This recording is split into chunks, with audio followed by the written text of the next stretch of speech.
Madalas, ang mga squatter ay itinuturing na malayo, nasa ibang bansa o kontinente. Ngunit ang totoo, halos nasa lahat ng dako ang ganitong mga lugar. Ito ang mga lugar kung saan masigla ang buhay, subalit walang umaagos na tubig, hindi dumarating ang ambulansya, at ang kalsada ay isa lamang landas sa pagitan ng mga barracks.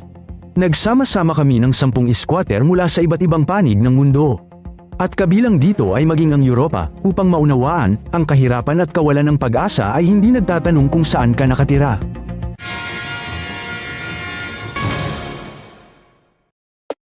Ang mga favela sa Rio ay parang malalaking punso ng langgam sa mga dalesdis. Ang mga bahay ay dikit-dikit, isa sa ibabaw ng isa, walang planong sinusunod.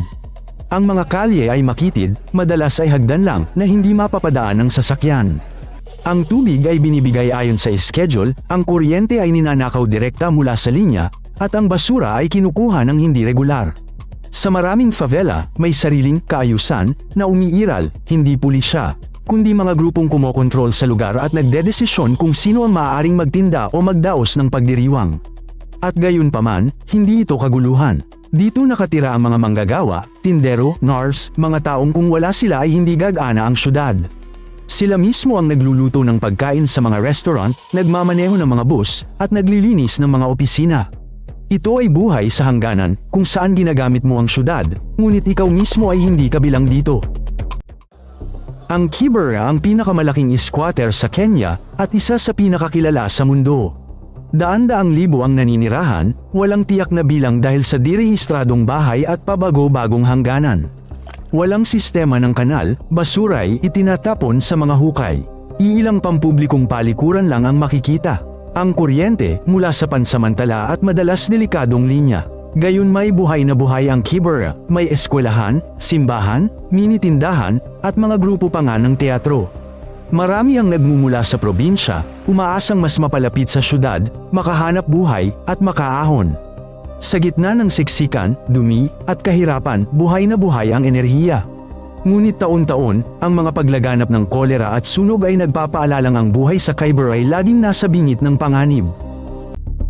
Pagdating sa mga squatter, bihirang maalala ang Europa. Ngunit sa hilaga ng Naples, may mga lugar tulad ng Scampia, kung saan ang mga problema sa kahirapan at krimen ay nagpapatuloy na sa loob ng ilang dekada. Ang malalaking konkretong bahay, dating mga proyektong panlipunan, ay naging simbolo ng pagbagsak. Noong dekada 2090, namayagpag dito ang Camorra, isang lokal na mafia na halos kumokontrol sa buong distrito mula sa pagpaparenta ng mga bahay hanggang sa kalakalan sa kalye. Ngayon, bahagi ng mga bahay ay giniba at nagbukas ng mga paaralan at palaruan. Ngunit nanatili ang stigma kahit na lumaki ka sa isang normal na pamilya, ang address sa Scampia ay maaaring makasira sa iyong pagkakataong makahanap ng trabaho.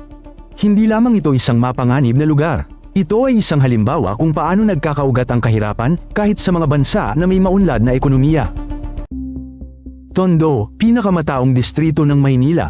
Halos 1 milyong residente rito sa tirahang plywood at yero na mabilis itinatayo. Tubig ay pa-shift, kuryente ay pansamantala lang mula sa poste. Nabubuhay sa sari-sari, pagre-recycle, pagkaing kalye. Bata palang nagtatrabaho na, namimili plastic, nagpiprito, tumutulong sa matatanda. May eskwelahan, palengke, simbahan din. Mahalaga manatili sa sariling kalye, bawal ang dayo.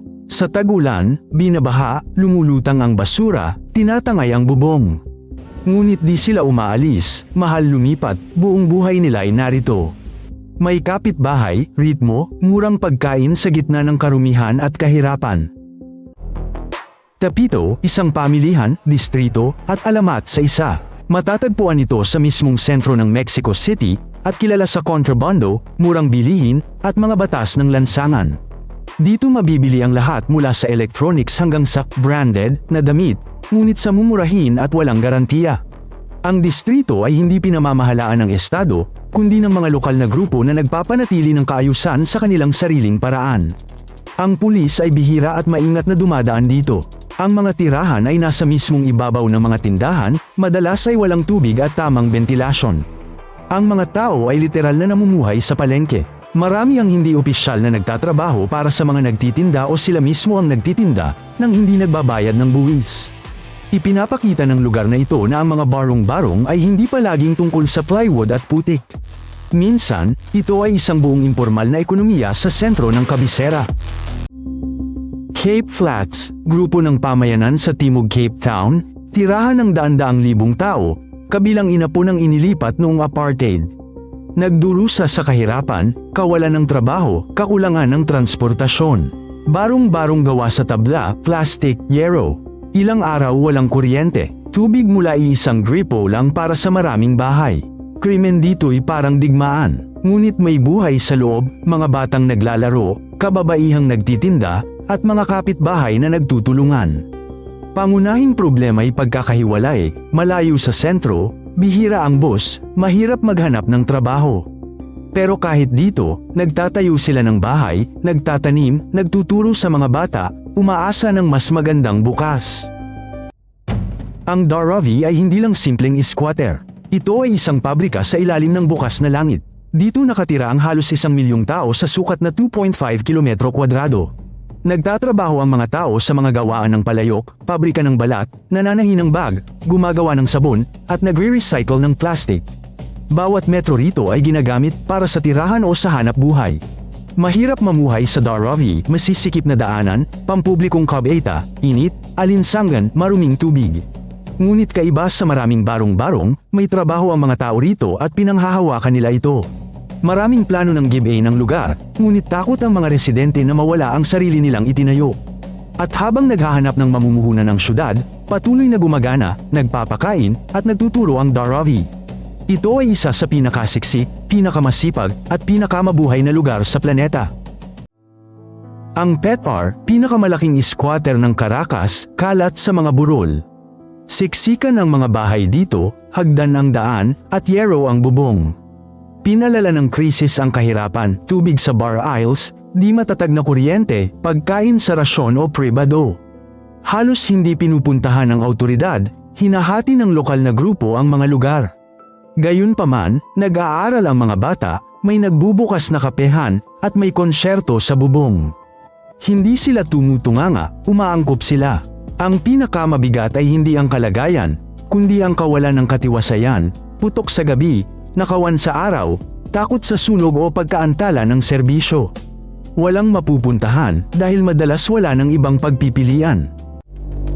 Ang Ferenc Ari, dating distritong manggagawa ng Bucharest, ay simbolo ng lumalalang kahirapan at kaguluhan.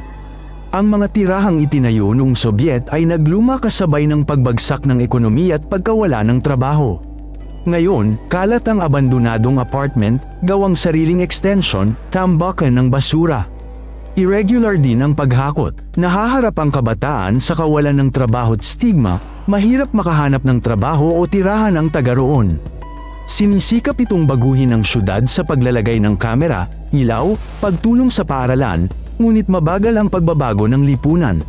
Maging sa Europa, may hirap ng buhay, ang kahirapan ay hindi panandalian, kundi bahagi ng sistema. Ang Port Moresby ay ang kabisera kung saan, ayon sa opisyal na datos, maayos ang lahat. Ngunit sa mga gilid ng lungsod, lumalaki ang mga barong-barong. Nagtatayo ang mga tao ng bahay mula sa kahoy at yero, sa tabi ng mga latian at dalesdis. Ang tubig ay mula sa batis. Walang kuryente, wala ring aspalto. Pagkatapos ng ulan, nagiging putikan ang mga kalsada, at naglalakad ang mga bata papunta sa eskwela na abot tuhod ang putik. Hindi pumupunta dito ang ambulansya. Hindi rin ang pulisya. Sa halip, bawat purok ay kinokontrol ng sarili nitong pinuno, siya ang nilalapitan kapag may alitan o sakit. Ang lahat ay nakasalalay sa tiwala at tulong ng mga kapitbahay. Kapag may dumarating na barko sa pantalan, nagkakaroon ng trabaho, at sumisigla ang lahat. Kapag wala, katahimikan at gutom. Ito ang dulo ng mundo, ngunit ang mga problema ay pareho pa rin, kahirapan, pagkakahiwalay, at pakikibaka para mabuhay.